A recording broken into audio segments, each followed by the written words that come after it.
Hi guys, welcome to let's do developing. इस video में आप लोगों को वर्डप्रेस के अंदर सेटिंग्स के बारे में बताऊंगा कि हमारे पास सेटिंग्स के अंदर कौन से ऑप्शन मौजूद है और हम किस तरह यूज़ कर सकते हैं। वीडियो स्टार्ट करने से पहले अगर आप न्यू हैं इस चैनल में तो आप चैनल को सब्सक्राइब कर सकते हैं और नोटिफिकेशन को आप ऑन कर सकते हैं। मैं इस चैनल में वर्डप्रेस के रिलेटेड जो है वो वीडियोज़ अपलोड करता रहता हूँ। तो सबसे पहले आप अपने डैशबोर्ड में लॉगिन करेंगे और लॉगिन करने के बाद जो है आप यहाँ पर आपके पास सेटिंग्स का ऑप्शन है, इसके ऊपर क्लिक करेंगे। सेटिंग्स के ऑप्शन के ऊपर क्लिक करेंगे तो आपके पास सब मेन्यू ओपन हो जाते हैं जिसके अंदर मुख्तलिफ ऑप्शन है। तो हम वन बाय वन एक्सप्लोर करेंगे। जो पहला ऑप्शन है हमारे पास वो जनरल ऑप्शन है। इसके अंदर हमारे पास वेबसाइट का जो टाइटल है, नेम है, वो मौजूद होता है और टैगलाइन होता है। तो अगर मैं चाहता हूँ कि मैं अपनी वेबसाइट का नेम चेंज करूँ तो मैं यहाँ से चेंज कर सकता हूँ। और टैगलाइन जो है वो हमारे पास वेबसाइट के अंदर होता है, जिसे आप टाइटल सब टाइटल भी कह सकते हैं। तो वो हम यहाँ पर ऐड कर सकते हैं, जो कि टाइटल के नीचे शो होता है हमारा जो टैगलाइन होता है कंपनी का, या जो भी हमारे पास जिस चीज़ के बारे में हम वेबसाइट बना रहे हैं। उसके बाद हमारे पास ऑप्शन है यूआरएल का। इसमें हम वेबसाइट का यूआरएल ऐड करते हैं, यानी जो मेरा करंट वेबसाइट का जो यूआरएल है तो इसके अंदर होता है। और इसमें ये है कि हमारे पास वर्डप्रेस का एड्रेस है और साइट एड्रेस है। जो साइट एड्रेस है वो हमारे पास होम पेज का एड्रेस होता है। फॉर एग्जांपल अगर हमारा होम पेज किसी दूसरी डायरेक्टरी में पड़ा है तो फिर हम यूआरएल जो है उसके मुताबिक चेंज करेंगे, ठीक है ना। तो बाय डिफ़ॉल्ट ये दोनों ज़्यादातर सेम ही होते हैं, तो आप इसे इस तरह ही रहने दें। इसमें अगर चेंजेस करेंगे आप तो आपकी वेबसाइट क्रैश हो सकता है, ठीक है ना। तो ये यूआरएल्स है हमारे पास। इसके बाद हमारे पास वेबसाइट का जो एडमिन एड्रेस है, जो कि जहाँ पर एडमिन को जितनी भी ईमेल्स वगैरह है या वेबसाइट्स के बारे में अगर कोई अपडेट आई है प्लगइन की, या उसके बाद कोई क्रिटिकल एरर आ रहे हैं हमारे वेबसाइट में, तो वो एडमिन की ईमेल पे जो है वो सारे ईमेल जो है उसे रिसीव होगी, ठीक है। इसके बाद हमारे पास ऑप्शन है मेंबरशिप का।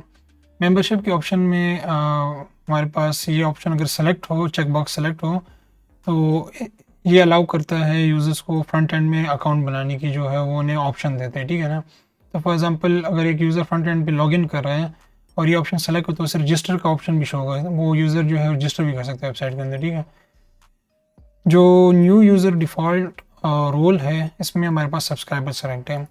तो जो यूज़र भी इस वेबसाइट के अंदर रजिस्टर होगा बाय डिफ़ॉल्ट उसे सब्सक्राइबर का जो रोल है वो असाइन होगा। तो आप इसे इस तरह ही रहने दें, इसे चेंज ना करें। और कुछ ही सिनेरियो में लोग चेंज करते हैं, लेकिन आप इसे इसी तरह रहने दें। सब्सक्राइबर जब भी कोई नया यूज़र रजिस्टर हो, फॉर एग्जांपल अगर एक ई कॉमर्स का वेबसाइट है और उसके अंदर जो है वो यूज़र जो है वो रजिस्टर हो, तो उसमें अकाउंट बनाए, कोई चीज़ परचेज़ करते, उसे सब्सक्राइबर का रोल मिलेगा। उसे किसी जो सेटिंग्स है हमारे पास वर्डप्रेस के अंदर, यानी जो पोस्ट वगैरह करने, उसे किसी चीज़ का एक्सेस नहीं होगा, उसे सिर्फ अपने अकाउंट का एक्सेस होगा और वो अपने अकाउंट के अंदर ही चेंजेस कर सकेगा। तो इस रोल से वो रिस्ट्रिक्टेड रहेगा, ठीक है। साइट लैंग्वेज का ऑप्शन है हमारे पास। इसके अंदर वेबसाइट का जो हमारे पास डैशबोर्ड की लैंग्वेज होती है वो हम यहाँ से सेलेक्ट कर सकते हैं। यानी मैं अगर यहाँ से लैंग्वेज चेंज करूँगा तो मेरी पूरी वेबसाइट के अंदर डैशबोर्ड या कोई पेज बिल्डर है जो सपोर्ट करता है मल्टी लैंग्वेज, तो वो ऑटोमेटिकली वो ट्रांसलेट हो जाएगा, वो चेंज हो जाएगा जो लैंग्वेज मैंने सेलेक्ट की होगी, ठीक है। इसके बाद टाइम जोन का ऑप्शन है। टाइम जोन में हम अपना जो कंट्री के लिहाज से अपनी वेबसाइट का टाइम सेट कर सकते हैं। फॉर एग्जांपल अगर हम वेबसाइट के अंदर कोई टाइमर लगाना चाहते हैं इवेंट के बारे में, या कोई एसईओ के यानी मेंबरशिप एक्सपायर हो या सब्सक्रिप्शन वगैरह हो, तो इसमें टाइमर काफ़ी मैटर करता है, क्योंकि वो आप अगर फॉर एग्जांपल अपनी कंट्री के स्पेसिफिक लोगों को टारगेट कर रहे हैं तो उसके लिए फिर आपको टाइमर जो है वो अपने कंट्री का ही लगाना, यानी जो टाइम होता है वेबसाइट को अपनी कंट्री के मुताबिक सेट करना होता है, ताकि उसमें लोगों के लिए यानी टाइम पे सब्सक्रिप्शन एक्सपायर हो या टाइम पे जो है वो टाइमर जो है वो एक्सपायर जो आपने सेट किया है। यहाँ पर डेट फॉर्मेट, टाइम फॉर्मेट होता है। तो ये हमारे पास बेसिकली पोस्ट के अंदर या मुख्तलिफ जगहों पे जहाँ पर भी डेट टाइम शो होगा तो यहाँ से फॉर्मेट हम अगर चेंज करेंगे तो उसी फॉर्मेट में वो वहाँ पर भी शो होगा, ठीक है। और वीक स्टार्ट्स ऑन, तो ये हमारे पास यानी हमारा वीक जो है कब से स्टार्ट होता है, तो मंडे जो है बाय डिफ़ॉल्ट सेलेक्टेड है, आप चेंज भी कर सकते हैं वैसे। जो नेक्स्ट ऑप्शन है हमारे पास वो है राइटिंग का। राइटिंग के ऑप्शन के अंदर हमारे पास कुछ पोस्ट के जो है ऑप्शन है, यानी हम ईमेल के थ्रू जो है वो पोस्ट कर सकते हैं। फॉर एग्जांपल इसमें हम सेटिंग कर सकते हैं कि हम एक यूनिक ईमेल सेट करेंगे और फिर उसके अंदर पासवर्ड वगैरह सेट करेंगे। फिर वो हम यानी फॉर एग्जांपल अगर उस ईमेल को हम अपने पर्सनल ईमेल से एक आर्टिकल सेंड करेंगे जिसमें सब्जेक्ट हो गया और जो कंटेंट उसके अंदर हम आर्टिकल का कंटेंट लिखेंगे, ईमेल के अंदर, और जब इस स्पेसिफिक ईमेल को हम ईमेल सेंड करेंगे तो ऑटोमेटिकली हमारा जो वर्डप्रेस की वेबसाइट है वो आर्टिकल जो है वो पोस्ट कर देगा, ठीक है। तो इसमें हम वो कॉन्फ़िगरेशन कर सकते हैं। और यहाँ पर हमारे पास डिफ़ॉल्ट पोस्ट कैटेगरी और डिफ़ॉल्ट पोस्ट फॉर्मेट है, यानी डिफ़ॉल्ट पोस्ट कैटेगरी हमारे पास अनकैटेगराइज होता है।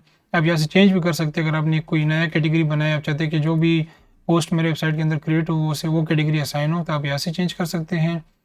और पोस्ट फॉर्मेट का जो है यहाँ से हम स्टैंडर्ड ही है, लेकिन आप यहाँ से चेंज कर सकते हैं। फॉर एग्जांपल अगर आप चाहते हैं कि डिफ़ॉल्ट जो पोस्ट का फॉर्मेट है, अगर नया पोस्ट क्रिएट करना चाहते हैं तो उसका फॉर्मेट अगर इमेज हो या वीडियो हो तो आप यहाँ से चेंज कर सकते हैं, लेकिन ज़्यादातर जो है स्टैंडर्ड लोग यूज़ करते हैं।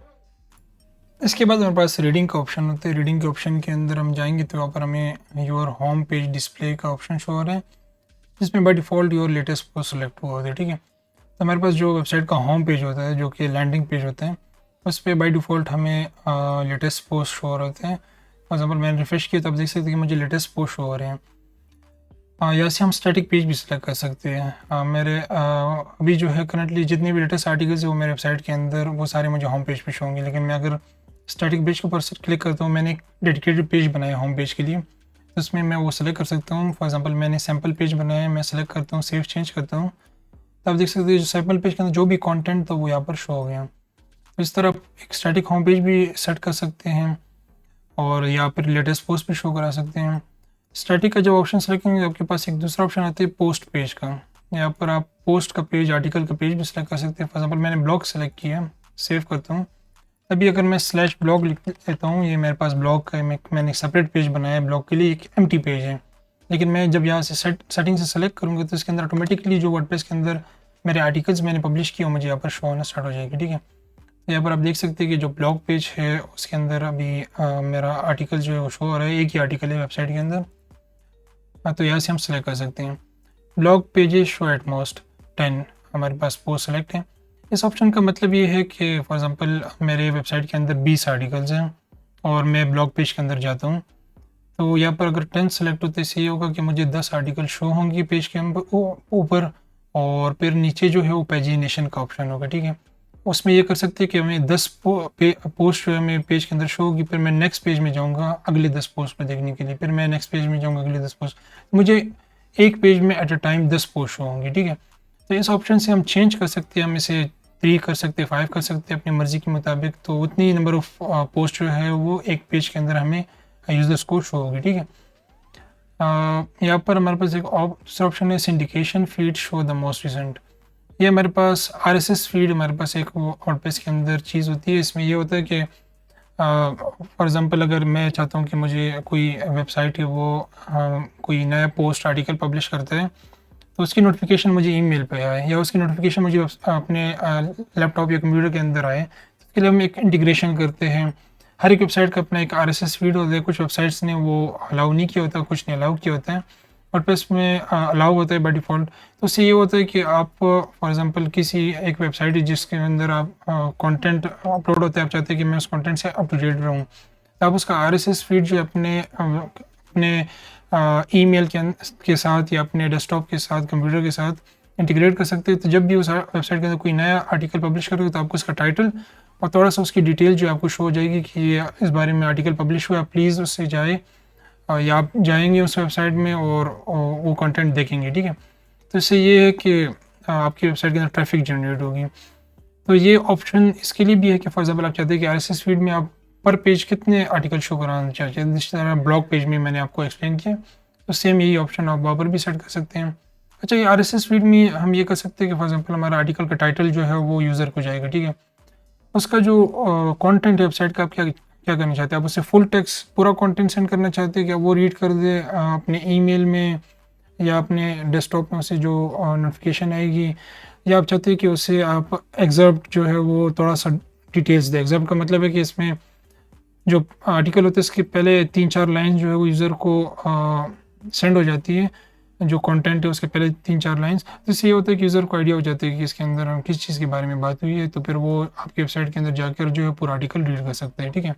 तो वो एक्सेप्ट का ऑप्शन है। तो आप यहाँ से सेलेक्ट कर सकते हैं इन दोनों ऑप्शन में। हमारे पास ऑप्शन है सर्च इंजन विजिबिलिटी का, ठीक है।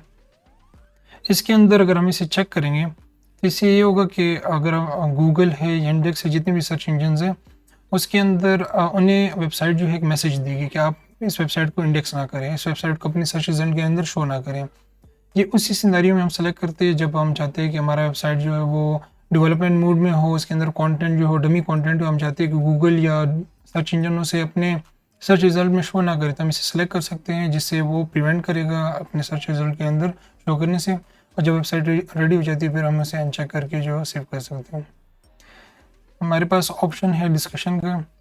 डिस्कशन के अंदर हमारे पास जितनी भी कमेंट्स के बारे में ज़्यादातर ऑप्शंस होती है यहाँ पर।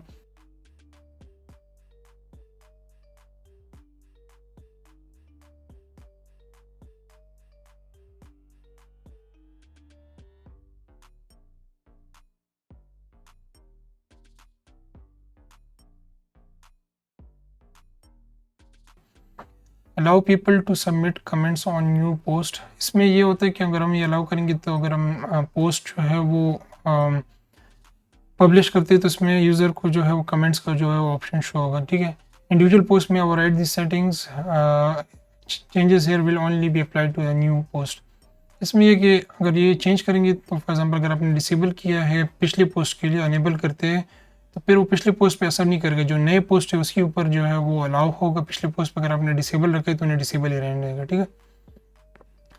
अदर कमेंट सेटिंग में हमारे पास मुख्तलिफ ऑप्शन। इसमें पहला ऑप्शन है कि comment author must fill out name. इसमें नेम और ईमेल जो है ऑथर को ऐड करना होगा जो कमेंट पोस्ट करना चाहते हैं, फिर वो कर सकेगा। User must be registered and log in to the comments. अगर हम ये सेलेक्ट करेंगे ऑप्शन तो इसी होगा कि यूज़र को अकाउंट क्रिएट करना होगा कमेंट करने से पहले, वो अकाउंट के बगैर कमेंट नहीं कर सकता। Automatically close comments on post holder in 14 days. For example अगर आपने एक आर्टिकल पब्लिश किया और आप इसको चेक करते हैं और आपने 14 डेज यहाँ पर रखे हैं तो आपके आर्टिकल के अंदर 14 दिन के बाद लोग कमेंट नहीं कर पाएंगे, ठीक है ना। तो उसके ऊपर कमेंट जो ऑटोमेटिकली क्लोज हो जाएगा 14 दिन बाद। तो आप ये सेट कर सकते हैं इस ऑप्शन को। Show comment cookies opt in check box allowing comment author cookies to be set. इसमें ये होता है कि उनसे आप इजाज़त लेते हैं कि आप जो डाटा कमेंट्स के अंदर ऐड कर रहे हैं वो हमारे वेबसाइट के अंदर स्टोर हो रहा है। तो ये ज़रूरी है कि आप इसे अलाउ करें क्योंकि मुख्तलिफ कंट्रीज़ के अंदर इनकी पॉलिसीज़ है कि आपने अलाउ करना है, यूज़र को बताना है कि जी हम आपका जो है वो जो कमेंट के अंदर आप कंटेंट या जो भी आप कंटेंट स्टोर कर रहे हैं अपने वेबसाइट के अंदर उनके बारे में उन्हें इन्फॉर्म करना है। तो ये आप इसे अलाउ करें, इससे ये होगा कि यूज़र को चेक बॉक्स होगा कि जी मैं कंटेंट मैं अपना जो इंफॉर्मेशन वो आपको अलाउ कर दूँ कि आप यूज़ कर सकते हैं मेरी वेबसाइट के अंदर, ठीक है।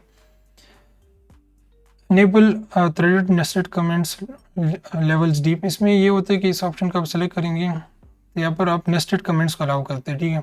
नेस्टेड कमेंट्स की एग्जांपल ये है कि for example by default 5 select है, 5 लेवल डीप, मैक्सिमम आप 10 तक जा सकते हैं। इसमें अगर फॉर एग्जांपल एक बंदा कमेंट करता है तो उसका आप रिप्लाई देते हैं तो एक नेस्ट बन जाता है, आप उससे रिप्लाई देते हैं, ठीक है। फिर आपके रिप्लाई पे कोई दूसरा बंदा रिप्लाई करते हैं तो फिर एक तीसरा नेस्ट बन गया।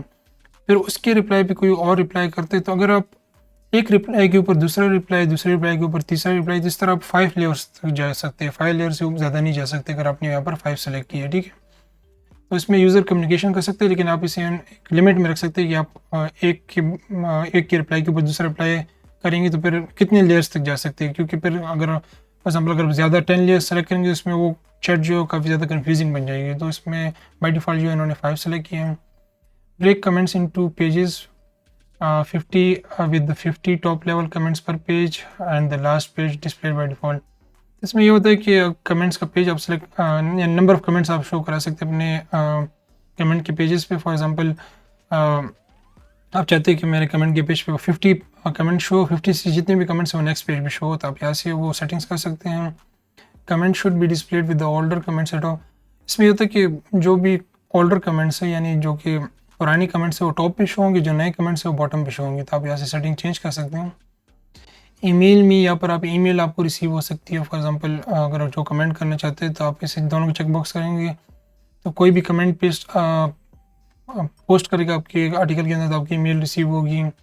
और अगर मॉडरेशन के लिए कोई कमेंट रिसीव होता है तो उसमें भी आपको जो है वो फॉर एग्जांपल मॉडरेशन का मतलब है कि वो कमेंट एक्सेप्ट नहीं हुआ, आप एक्सेप्ट करेंगे फिर वो आप फ्रंट एंड में लोगों को शो होगा, ठीक है। तो दोनों सिनेरियो में आपको ईमेल रिसीव होगी, आप इसे ऑफ कर सकते हैं यहाँ से। Before a comment appear comment must be manually approve. अगर आप इस ऑप्शन को सेलेक्ट करेंगे तो इसमें ये होगा कि कोई कमेंट पब्लिश करता है आपकी वेबसाइट के अंदर, पोस्ट करते हैं, तो वो उस वक्त तक शो नहीं होगा जब तक आप मैनुअली इसे अप्रूव नहीं करते हैं। तो आप इसे सेलेक्ट करेंगे तो फिर कोई भी कमेंट जो है उस वक्त तक फ्रंट एंड पे शो नहीं होगा जब तक आप मैनुअली बैक एंड से जो है यहाँ से अप्रूव नहीं करेंगे, ठीक है। कमेंट होता है must be a previously approve comment. जब आप ये ऑप्शन सेलेक्ट करेंगे तो इससे ये होगा कि जब आप पहला कमेंट अप्रूव करेंगे किसी यूज़र का, तो उसका जो दूसरा कमेंट है या तीसरा कमेंट ऑटोमेटिकली अप्रूव हो जाएगा, तो आपको दोबारा अप्रूव करने की ज़रूरत नहीं होगी। तो इसमें ये होता है कि hold comment in the Q for 2 और मोर लिंक्स। इसमें ये होता है कि फॉर एग्जांपल एक कमेंट है, उसके अंदर 2 या 2 से ज़्यादा लिंक्स हैं, तो उस वक्त कमेंट को जो है वो मॉडरेशन के अंदर यानी उसे पेंडिंग के अंदर वो वर्डप्रेस जो ऑटोमेटिकली सेंड कर देगा। क्योंकि अगर ज़्यादा लिंक्स है उसके कमेंट के अंदर, इसका मतलब है कि कोई स्कैम करना चाहते हैं या स्पैम कमेंट है, तो उसमें ये है कि ऑटोमेटिकली वो उसे मॉडरेशन पेंडिंग की मूड में लेकर चला जाएगा। फिर आप उसे मैनुअली रिव्यू करके जो अप्रूव कर सकते हैं, या से आप इंक्रीज़ कर सकते हैं लिंक्स के क्वान्टिटी को। और when a comment contains any words, इसमें ये कि कमेंट के अंदर अगर कोई भी इस तरह का वर्ड मौजूद हो तो ऑटोमेटिकली मॉडरेशन में चला जाएगा। फॉर एग्जांपल यहाँ पर आप जितने भी वर्ड्स यूज़ कर सकते हैं जो आप चाहते हैं कि आपकी वेबसाइट के अंदर रिस्ट्रिक्टेड हो, लोग यूज़ ना करें, तो वो ऑटोमेटिकली मॉडरेशन के अंदर चला जाएगा, ठीक है ना। या कोई गलत कोई वर्ड यूज़ करते हैं जो कि आप चाहते हैं कि वो यूज़ ना हो, फिर आप रिव्यू कर सकते हो उससे कि जी इसने ठीक यूज़ किया या जहाँ पर यूज़ किया उसका यूज़ करना चाहिए था या नहीं, उसके बाद आप अप्रूव कर सकते हैं, ठीक है। यहाँ पर हमारे पास ऑप्शन है डिसअलाउ कमेंट्स की। ये ऑप्शन में इसके अंदर हम वो वाले वर्ड्स ऐड कर सकते हैं कि जो हम चाहते हैं कि बिल्कुल डायरेक्ट डिलीट हो जाए कमेंट, यानी वो फॉर एग्जांपल इसके अंदर हम एब्यूसिव लैंग्वेज है हम उसके वर्ड्स यूज़ कर सकते हैं।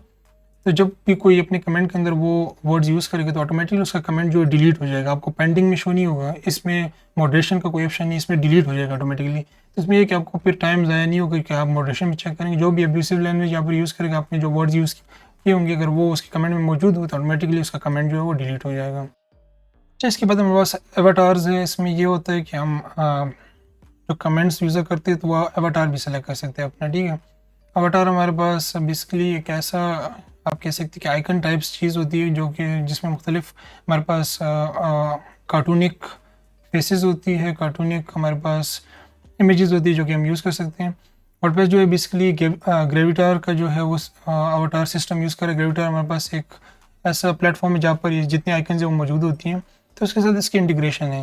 तो आप यहाँ पर वो इनेबल डिसेबल कर सकते हैं कि यूज़र उसे यूज़ कर सकते हैं अपने प्रोफाइल के अंदर या नहीं यूज़ कर सकते हैं।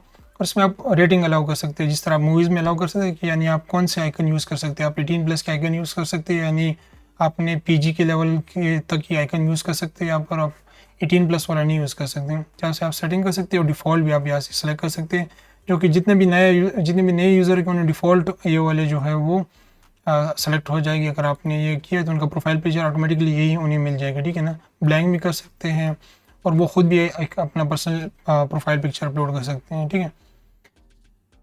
इसके बाद हमारे पास मीडिया का ऑप्शन है। मीडिया के ऑप्शन के अंदर हमारे पास हम विड्थ सेलेक्ट कर सकते हैं, हाइट सेलेक्ट कर सकते हैं इमेजेस का।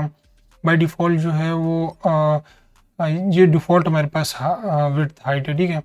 सॉरी साइजेस इमेजेस की। फॉर एग्जांपल थंबनेल साइज, अगर हम फ्रंट एडिटर के पेज के अंदर हम किसी इमेज को थंबनेल साइज असाइन करते हैं, ऊपर ऑप्शन होता है थंबनेल साइज, तो सेलेक्ट करते ही हमने जो विड्थ हाइट यहाँ पर सेलेक्ट की होती है ऑटोमेटिकली उसे वहाँ पर अप्लाई हो जाती है, ठीक है ना।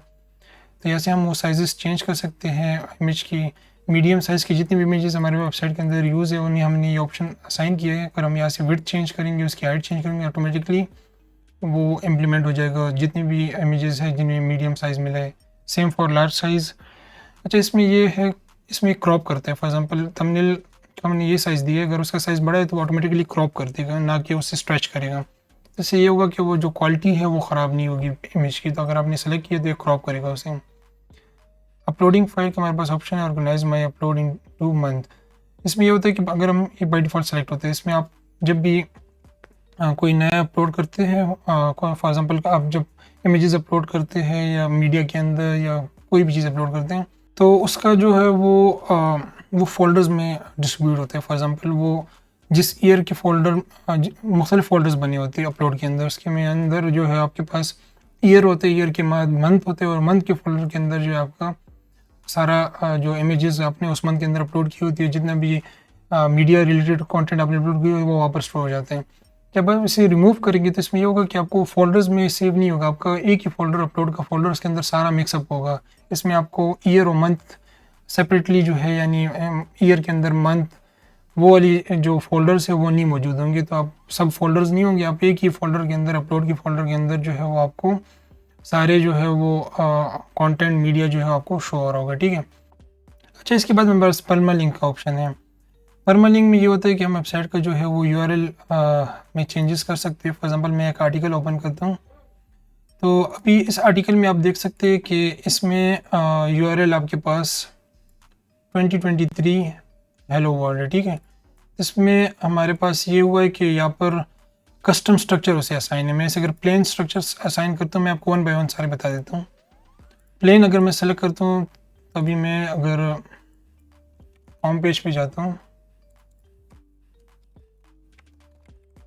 मैं ब्लॉग पेज में आर्टिकल है तो ब्लॉग पेज में जाऊँगा जब, तो इसमें ये इशू आ रहा है कि अभी मैंने प्लेन किया तो इसे यूआरएल की जगह आईडी शो हो रहा है, तो जिसकी वजह से पेज ओपन नहीं हो रहा। तो मैं क्या करूँगा कि मैं जनरल में जाऊँगा पहले, और रीडिंग में जाके मैं लेटेस्ट पोस्ट सेलेक्ट करूँगा ताकि मुझे होम पेज पे जो आर्टिकल शो हो, ताकि आसानी हो मेरे लिए, मैं आपको एग्जांपल दे सकूँ। अभी मैं हेलो वर्ड का आर्टिकल ओपन करता हूँ, आप देख सकते हैं कि p=1 आ रहा है, क्वेश्चन मार्क p=1। तो इस लिंक स्ट्रक्चर से ये हुआ कि जो हमारे पास जो टाइटल था उसकी बजाय हमें इस पेज की आईडी शो हो रहा है। हर पेज की अपनी यूनिक आईडी होती है, ठीक है। तो अभी हमने आईडी बेस कर दिया, तो अभी ये पेज ये ओपन होगा तो हमें आईडी शो हो रही होगी, ठीक है। और मैं आपको एक पेज भी ओपन कर देता हूँ ताकि पेज का भी मैं आपको एग्जांपल दूँ। तो पेजेस के अंदर भी मुझे आईडी शो हो रही है और आर्टिकल्स के अंदर भी मुझे आईडी शो हो रही है। तो इस तरह पेज के अंदर पेज आईडी हमें शो होगा और आर्टिकल्स के लिए सिर्फ पी शो होगा, ठीक है। तो ये इस तरह हमने लिंक का स्ट्रक्चर चेंज किया। हम मुख्तलिफ पर्पज़ के लिए हम स्ट्रक्चर्स को चेंज कर सकते हैं। अगर मैं डे और नेम सेलेक्ट करता हूँ, तभी आप देख सकेंगे कि आपको डेट शो हो रहा है, और जो इसका यूआरएल है जो कि हमने पोस्ट के अंदर सेटिंग की के अंदर सेलेक्ट किया है, असाइन किया है, वो वाला यूआरएल शो होगा। और पेजेस के अंदर हमें टाइम नहीं शो होगा, एंड सॉरी डेट नहीं शो होगा। जिस तरह हमने पोस्ट के अंदर डेट शो हो रहा है ना, ये वाला सैंपल, तो इस तरह पोस्ट में अप्लाई होगा, पेजेस पे अप्लाई नहीं होगा। हमारे पास मंथ और नेम का ऑप्शन है, इसमें अगर हम सेलेक्ट करेंगे तो हमें मंथ शो होगा, डेट हट के ईयर मंथ, और हमारे पास जो नेम है यूआरएल का वो शो होगा, ठीक है। और ये भी हमारे पास पेजेस पे अप्लाई नहीं होता। न्यूमेरिक में ये होता है कि उन्हें नंबर्स असाइन होते हैं, और ये भी हमारे पास जो है सिर्फ आर्टिकल्स के अंदर मौजूद है और उसके अंदर मौजूद नहीं है, पेजेस के अंदर ये अप्लाई नहीं होगा, ठीक है ना। इसके अंदर शुरू में archives/1 आ गया है, तो ये न्यूमेरिक जब हम सेलेक्ट करेंगे तो फिर ये हमारा जो लिंक है वो इस तरह हो जाएगा। पोस्ट नेम में ये होता है कि सिर्फ हमें पोस्ट का नेम शो होगा, ना हमें डेट शो होगा, ना हमें ईयर शो होगा, यानी सिर्फ पोस्ट का नेम है। तो इसके लिए मैं अगर दोबारा ओपन करता हूँ तो आप देख सकते हैं कि आर्टिकल में सिर्फ हमें पोस्ट का जो यूआरएल है वो शो हो रहा है। उसमें हमें उसके डेट्स वगैरह सारी चीज़ें डिटेल्स नहीं शो हो रही जो कि ऊपर शो हो रही थी। कस्टम ये है कि हम अपनी मर्ज़ी के मुताबिक जो है वो सेट कर सकते हैं। फॉर एग्जाम्पल मैं चाहता हूँ कि मैं पोस्ट नेम के आखिर में जो है मैं ईयर शो कराना चाहता हूँ, यानी पोस्ट नेम के बाद ईयर, किस ईयर में ये पोस्ट जो है पब्लिश हुई है। तो अगर मैं सेव करूँगा, रीलोड करता हूँ, तो आप देख सकते हैं कि 2023 में ये आर्टिकल पब्लिश हुए, तो इसका आखिर में 2023 आ गया, ठीक है ना। तो आप यहाँ से कस्टम स्ट्रक्चर में अपनी मर्ज़ी के मुताबिक ये आपके पास शॉर्ट कोड आप कह सकते हैं, आपके पास ये मौजूद हैं जो कि आप यूज़ कर सकते हैं, अपने मर्ज़ी के मुताबिक आप स्ट्रक्चर बना सकते हैं अपने आर्टिकल्स के लिए। तो बाय डिफ़ॉल्ट जो है वो सिर्फ पोस्ट नेम ही आप रहने दें। अच्छा, इसमें कैटेगरी बेस भी हमारे पास ऑप्शन है, तो इसमें ये है कि हम कैटेगरी का वो भी चेंज कर सकते हैं। फॉर एग्ज़ाम्पल यहाँ पर इन्होंने एग्ज़ाम्पल दिया है कि अगर कैटेगरी का नाम टॉपिक है और ये हम अनकैटेगराइज एक कैटेगरी, और इसके पहले हम चाहते हैं कि हम कोई यूनिक वर्ड यूज़ करना चाहते हैं, तो हम यहाँ पर टॉपिक्स इन्होंने एग्जांपल दिए, तो टॉपिक शुरू में शो होगा। तो यहाँ पर हम जो भी चीज़ ऐड करेंगे वो हमें यूआरएल कैटेगरीज के आगे यहाँ पर टॉपिक की जगह शो होगा। टैग में भी हमें यहाँ पर शो होती है, हम यूनिक किसी पर्पज़ के लिए यूज़ कर सकते हैं। तो यहाँ पर इस ऑप्शन से हम कैटेगरी के यूआरएल के अंदर जो है वो उसके जो कैटेगरी का नेम है उससे पहले हम एक एक्स्ट्रा वर्ड ऐड कर सकते हैं यूआरएल के अंदर। और ये हमारे पास प्राइवेसी का ऑप्शन है। प्राइवेसी के ऑप्शन के अंदर हम प्राइवेसी पॉलिसी का पेज सेलेक्ट कर सकते हैं और ये पॉलिसी के कुछ गाइडलाइंस है वो हम रीड कर सकते हैं। तो ये जितनी भी ऑप्शन थी वर्डप्रेस के डिफ़ॉल्ट वर्डप्रेस के सेटिंग्स के अंदर, जो कि एक न्यू वर्डप्रेस वेबसाइट है, तो मैंने आपको सारी एक्सप्लेन कर दी हैं। और इसमें यानी ये बेसिक ऑप्शन है जो कि आपकी वेबसाइट के अंदर आप जब भी चेंजेस करेंगे कोई सेटिंग्स के रिलेटेड या आर्टिकल्स के रिलेटेड, ज़्यादातर ऑप्शन आपको यहाँ पर मिलेंगी। और उसके बाद आपको जितनी भी ऑप्शन है वो आपको अपीयरेंस के अंदर, कस्टमाइज़र के अंदर मिलेगी। तो ये थी आज की वीडियो। अगर आपको ये वीडियो पसंद है तो आप चैनल को सब्सक्राइब कर सकते हैं और नोटिफिकेशन को ऑन करना ना भूलिएगा। और अगर आपका कोई क्वेश्चन है तो आप कमेंट सेक्शन में पूछ सकते हैं। Thank you for watching the video.